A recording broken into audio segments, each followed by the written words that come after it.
Comme serviteur de Jésus-Christ, appelé à être apôtre, mis à part pour annoncer l'évangile de Dieu, qui avait été promis auparavant de la part de Dieu par ses prophètes dans les Saintes Écritures, et qui concerne son Fils, né de la postérité de David selon la chair, et déclaré Fils de Dieu avec puissance, selon l'Esprit de sainteté, par sa résurrection d'entre les morts. Jésus-Christ, notre Seigneur, par qui nous avons reçu la grâce et l'apostolat, pour amener en son nom à l'obéissance de la foi tous les païens, parmi lesquels vous êtes aussi, vous qui avez été appelés par Jésus-Christ, à tous ceux qui, à Rome, sont bien-aimés de Dieu, appelés à être saints, que la grâce et la paix vous soient données de la part de Dieu notre Père et du Seigneur Jésus-Christ. Je rends d'abord grâce à mon Dieu par Jésus-Christ au sujet de vous tous, de ce que votre foi est renommée dans le monde entier. Dieu, que je sers en mon esprit dans l'évangile de son Fils, m'est témoin que je fais sans cesse mention de vous, demandant continuellement dans mes prières d'avoir enfin, par sa volonté, le bonheur d'aller vers vous. Car je désire vous voir pour vous communiquer quelques dons spirituels afin que vous soyez affermis, ou plutôt, afin que nous soyons encouragés ensemble au milieu de vous par la foi qui nous est commune à vous et à moi. Je ne veux pas vous laisser ignorer, frères, que j'ai souvent formé le projet d'aller vous voir afin de recueillir quelques fruits parmi vous, comme parmi les autres nations. Mais j'en ai été empêché jusqu'ici. Je me dois aux Grecs et aux barbares, aux savants et aux ignorants. Ainsi, j'ai un vif désir de vous annoncer aussi l'Évangile, à vous qui êtes à Rome, car je n'ai point honte de l'Évangile.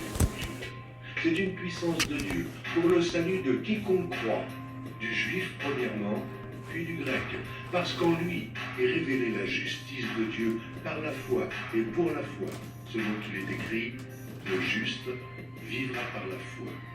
La colère de Dieu se révèle du ciel contre toute impiété et toute injustice des hommes qui retiennent injustement la vérité captive. Car ce qu'on peut connaître de Dieu est manifeste pour eux, Dieu le leur ayant fait connaître.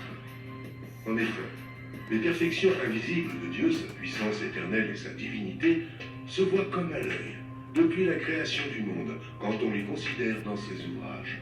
Ils sont donc inexcusables, puisqu'ayant connu Dieu, ils ne l'ont point glorifié comme Dieu, et ne lui ont point rendu grâce.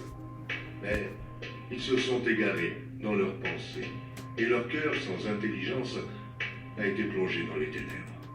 Se vantant d'être sages, ils sont devenus fous, et ils ont changé la gloire du Dieu incorruptible en image représentant l'homme corruptible, les oiseaux, les quadrupèdes et les reptiles. C'est pourquoi Dieu les a livrés à l'impureté selon les convoitises de leur cœur, en sorte qu'ils déshonorent eux-mêmes leur propre corps. Eux, qui ont changé la vérité de Dieu en mensonge, et qui ont adoré et servi la créature au lieu du Créateur, qui est béni éternellement. Amen.